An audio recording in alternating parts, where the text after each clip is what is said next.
안에서 우리의 정체성이 발견되기 때문입니다. 이 주기도가 이 공동체를 위한 기도라면 성경 말씀은 어떨까요? 성경 말씀 역시 공동체를 위한 그러한 말씀입니다. 율법도 또 성경에 나오는 다른 교훈들도 공동체라는 적용 범위가 정해져 있다는 것이죠. 만약에 살인하지 말라라는 이 계명을 모든 상황에 적용한다면 어떻게 됩니까? 전쟁도 할 수 없고 사형 집행도 죄가 됩니다. 청년 사울이 예수 믿는 자들을 잔인하게 핍박하고 심지어 죽이기까지 했습니다. 자, 그것이 그들이 갖고 있는 율법관에 비춰봤을 때 살인하지 말라라는 율법에 저촉됩니까? 저촉되지 않습니까? 저촉될까요? 안 될까요? 다윗이 골리앗을 죽였습니다. 살인하지 말라는 율법에 저촉이 될까요? 안 될까요? 그러면 이방인이라도 죽이지 말아야 할까요? 그래서 이 계명을 모든 상황에 똑같이 적용한다면 사실 계명처럼 불공평한 것이 없습니다. 그리스도인들은 그저 나약하고 무력한 식물같이 살 수밖에 없습니다. 이 살인하지 말라라는 법은 이스라엘 공동체, 애굽을 떠난 이스라엘 공동체 안에 주어진 법입니다. 청년 사울이 믿는 자들을 핍박하고 죽일 수 있었던 것은 예수 믿는 자들은 유대인 공동체 밖의 사람들로 간주되었기 때문에 거리낄 것이 없었다는 것입니다. 만약에 바울이 유대인 공동체 구성원에게 똑같은 일을 했다면 그때는 문제가 되었겠지만 공동체 밖의 사람이기 때문에 문제가 될 수 없었던 것입니다. 자, 속옷을 가지고자 하는 자에게 겉옷까지 주는 것, 오리를 가자고 하는 자에게 심리를 가주는 것, 이 모든 것은 공동체 안에서 이루어지는 일입니다. 물론 공동체 밖의 사람들은 다 전도 대상이고 또 우리가 복음을 전해야 될 대상이고 사랑해야 될 대상이지만 여기서 이야기하는 이 공동체 밖이라고 하는 것은 예수의 통치권 밖을 이야기합니다. 사탄의 지배를 받는 세상을 이야기합니다. 그래서 공동체 밖의 사람은 어떤 의미에서 우리와 영적인 전쟁을 하고 있는 사람들입니다. 아무리 가까운 가족이라 할지라도 그 사람이 예수 그리스도 밖에 있다면 우리가 피를 나눈 가족이기 때문에 서로 사랑하고 서로 아껴줘야 하지만 여전히 영적인 전쟁이 그 안에 있는 것입니다.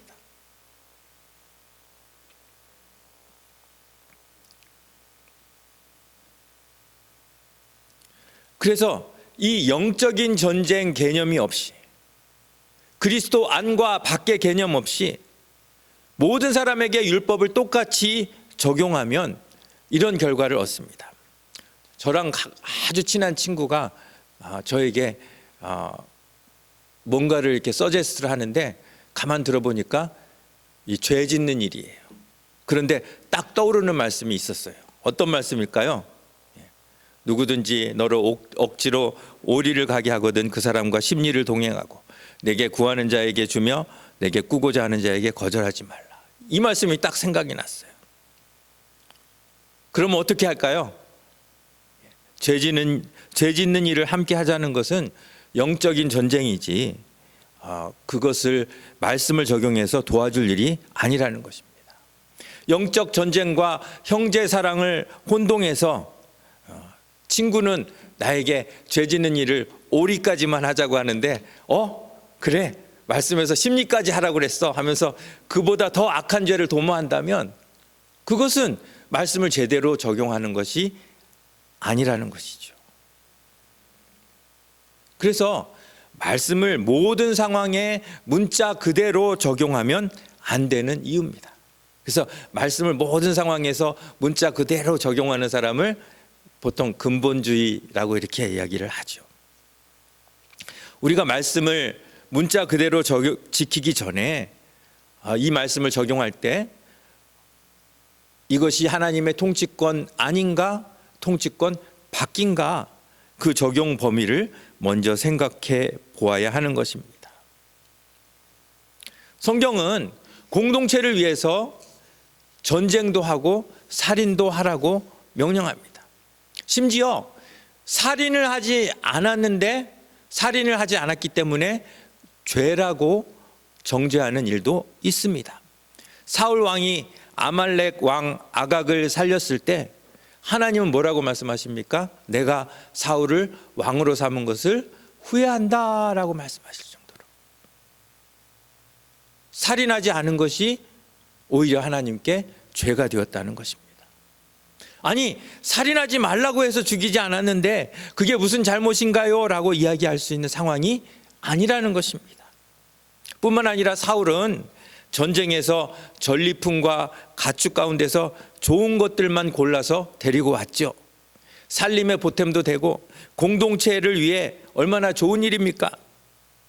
하지만 그것은 하나님의 뜻이 아니었기 때문에 결과적으로는 공동체에게 해가 되는 일이 되었다는 것입니다.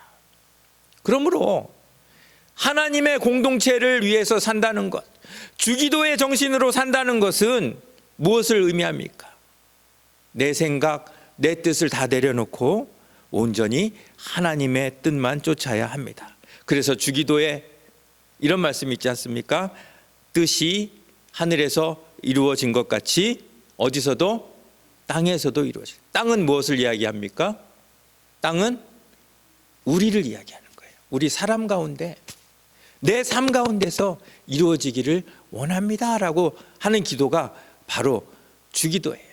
그러면 내 삶 가운데서 하나님의 뜻이 이루어지기를 원합니다라고 기도를 한다면 그 하나님의 뜻과 가장 큰 갈등을 일으키는 내 뜻은 어떻게 해야 돼요? 예? 접어야지요. 예. 그렇습니다. 사울은 자기의 뜻을 이루기 위해 하나님의 뜻을 저버렸기 때문에 그것이 죄가 된 것입니다. 하나님의 뜻을 이루는 것은 결코 쉬운 일이 아니에요. 우리가 그냥 뜻이 하늘에서 이루어진 것 같이 땅에서도 이루어지다라고 기도하는 것이 이게 쉬운 기도가 아니에요. 아버지의 뜻을 위해서 내 뜻을 기꺼이 포기하겠습니다.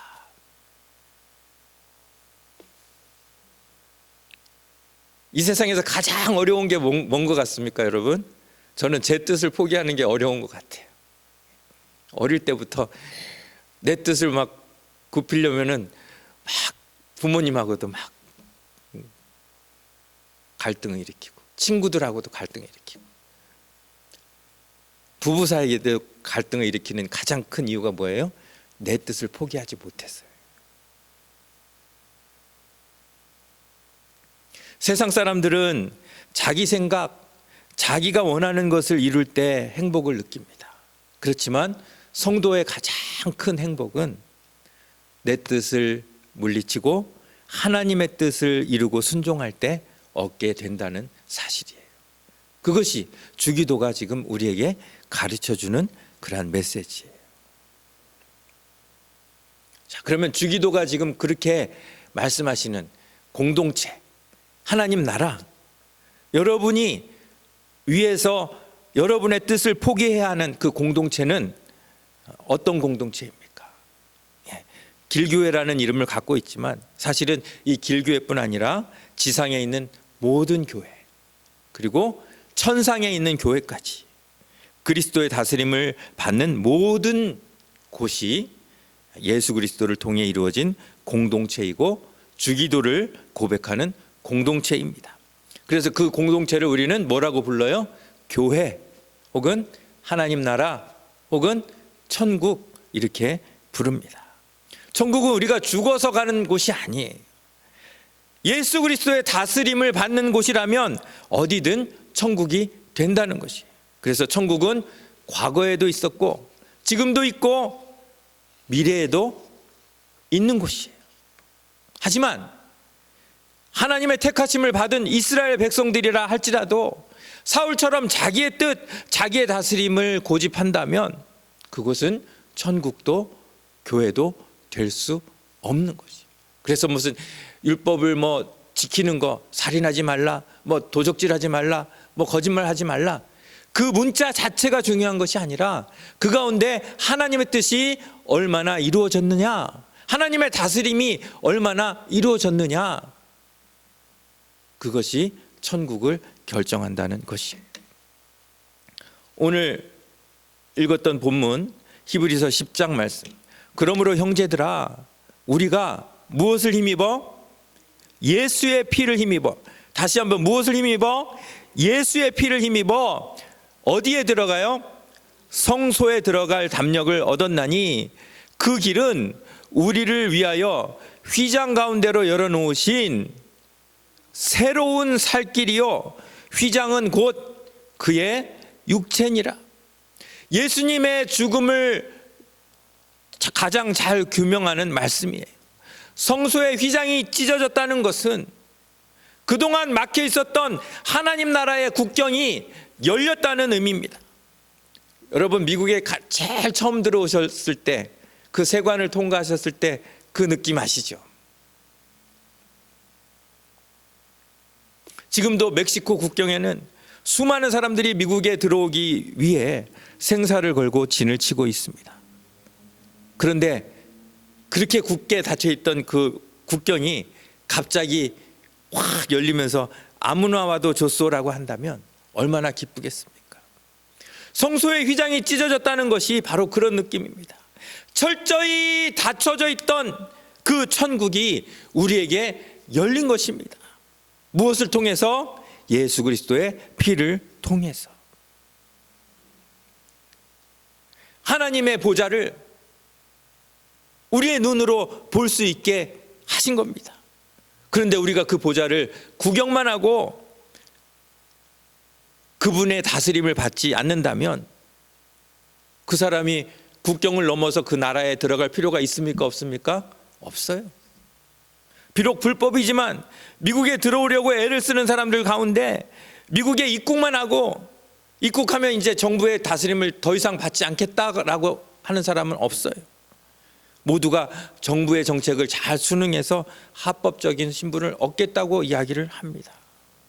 마찬가지로 하나님이 열어주신 그 성소의 휘장 안으로 들어온 사람은 하나님의 다스림을 받는 것이 당연합니다.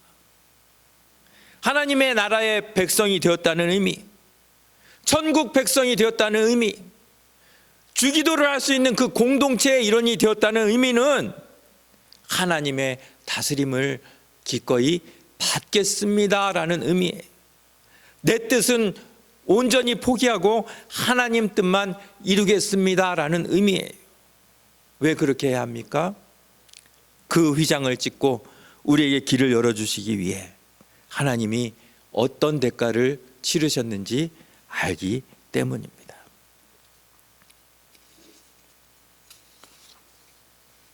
하나님이 아들을 내어주시면서까지 그 하나님 나라의 문을 열어주셨다는 것은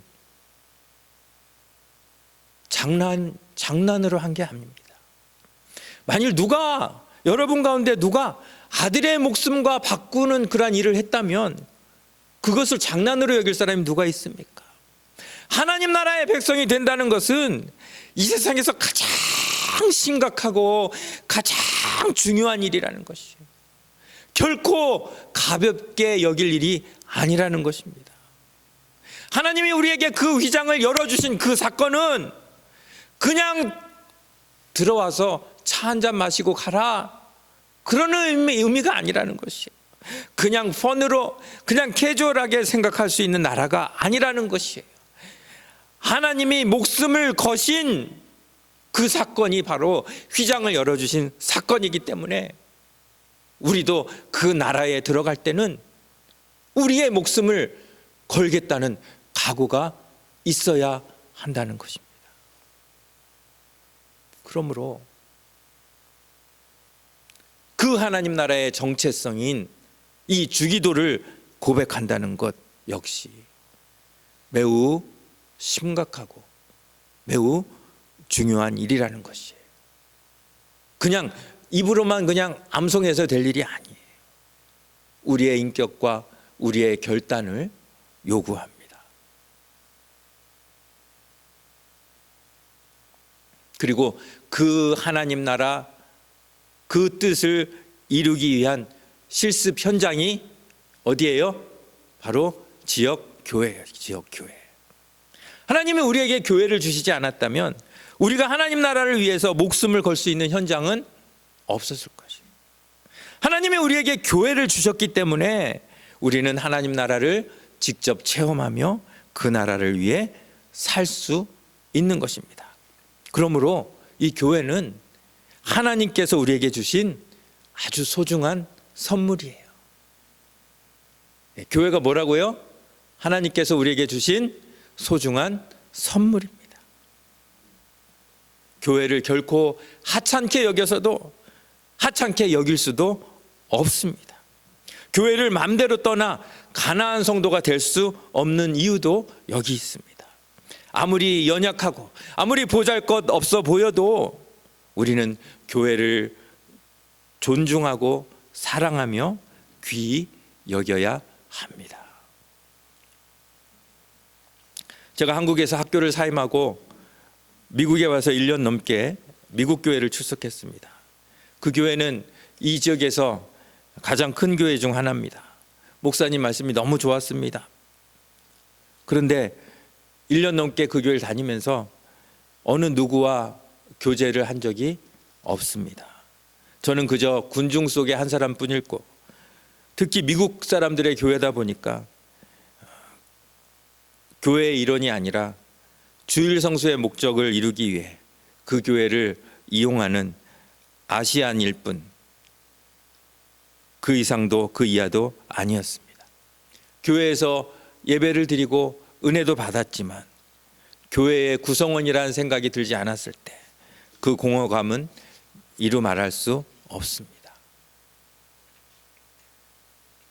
물론 크게 봤을 때 미국 교회도 또 아프리카에 있는 교회도 전부 한 공동체입니다. 하지만 하나님께서 그 큰 공동체 가운데 또 지역 교회로 나눠주셨습니다. 나에게 가장 잘 맞는 교회는 어떤 교회일까요? 여러분 생각해 보셨어요? 나하고 가장 잘 맞는 교회가 어떤 교회일까? 오늘 이 말씀을 토대로 생각해 본다면 그 교회를 위해 내 뜻과 내 정체성을 기꺼이 포기할 수 있는 교회를 만난다면 그 교회가 여러분에게 가장 좋은 교회가 될 것입니다. 그런데 그 미국 교회에서는 내 뜻과 내 정체성을 포기할 기회가 없었습니다. 나는 언제나 그 공동체 밖으로 나갈 준비를 하고 있는 이방인일 뿐이었습니다.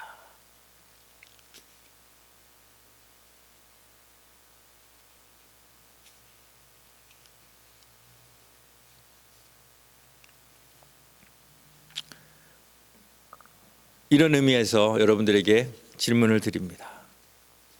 길교회는 여러분에게 어떤 교회입니까? 여러분의 뜻과 여러분의 정체성을 기꺼이 포기할 수 있는 공동체입니까?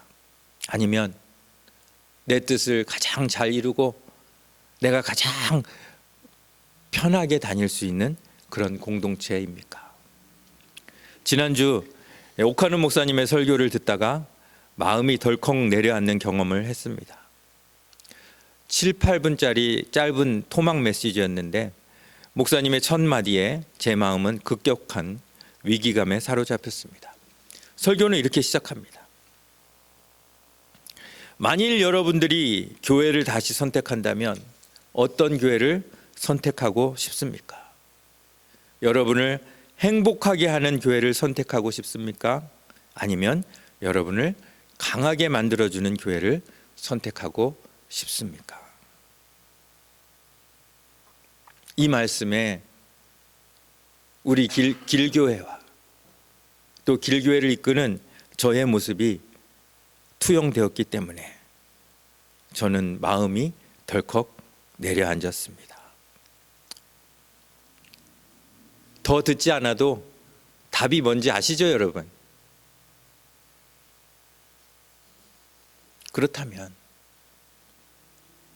여러분들에게 있어서 우리 길교회는 어떤 교회입니까?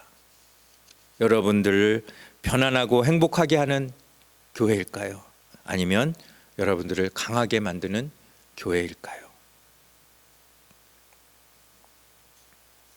성도들이 교회 안에서 평안함을 찾고 세상적 행복을 추구하게 되면 그 교회는 목적과 의미를 잃고 쇠퇴하기 시작합니다.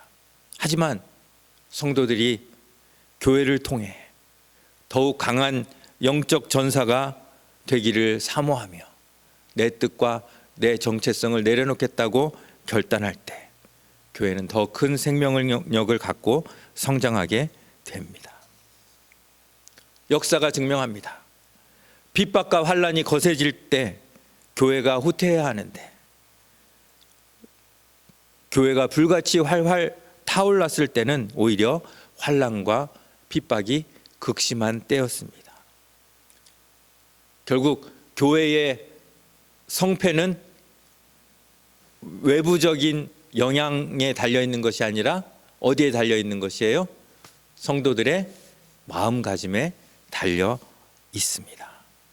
결국 우리 길교회의 성패도 성도 여러분들 그리고 우리의 마음가짐에 달려 있다는 것입니다. 여러분은 우리 길교회가 어떤 교회로 남기를 원하십니까? 길교회를 향해 어떤 기대를 갖고 있습니까? 여러분은 김은찬 목사에게 어떤 인도함을 기대하고 계십니까? 어차피 세상적으로도 은퇴할 시기가 다 되었는데 교회에서도 훈련이나 직책 다 은퇴하고 그저 편안한 노년을 길교회에서 보내시기를 기대하십니까? 아니면 80세에 쓰임받은 모세처럼 85세의 험한 상지를 정복한 갈렙처럼 이제부터라도 주님을 위한 더욱 강한 용사가 되길 소망하십니까? 여러분의 마음가짐에 우리 길교회의 미래가 달려 있습니다.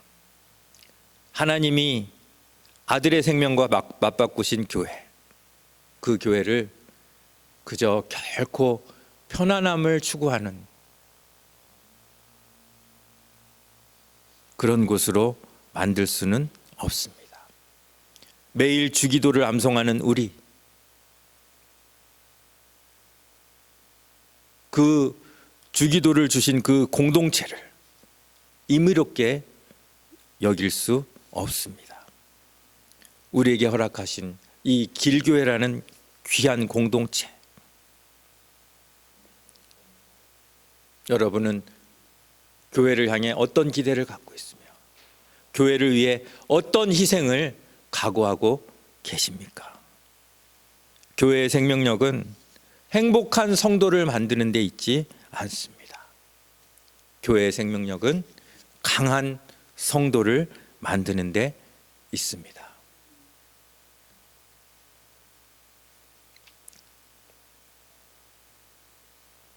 그렇기 때문에 저는 앞으로 여러분들을 편하게 놔두지 않을 것입니다.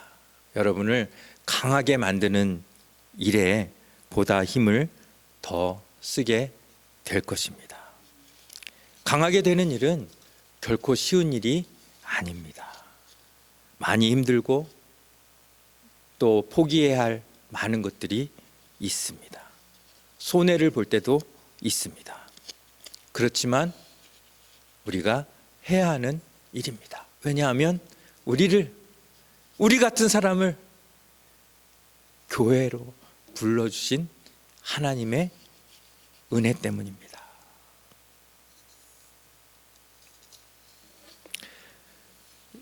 여러분들에게 부탁드립니다.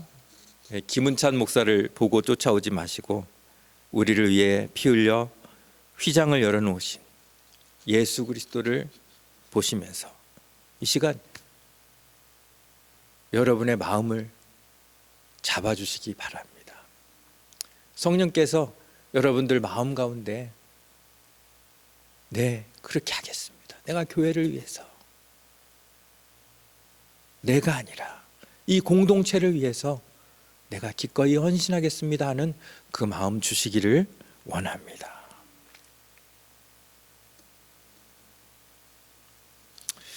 제가 성경 읽기를 그렇게 강조했는데 참여 인원이 늘지 않더라고요.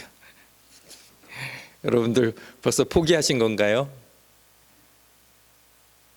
여러분 그저 스트레스 없이 하나님 앞에 가시기를 원하시나요? 행복과 편안함만 추구하다 끝나는 우리 길교회가 되지 않기를 바랍니다. 주님 앞에 서는 그날까지 매일매일 강해지는 여러분들, 우리 성도들의 공동체가 되시길 바랍니다. 아멘. 오늘 설교 제목이 뭐예요? 다시 한번 설교 제목 한번 크게 읽어보겠습니다. 시작. 우리가 주기도를 할 때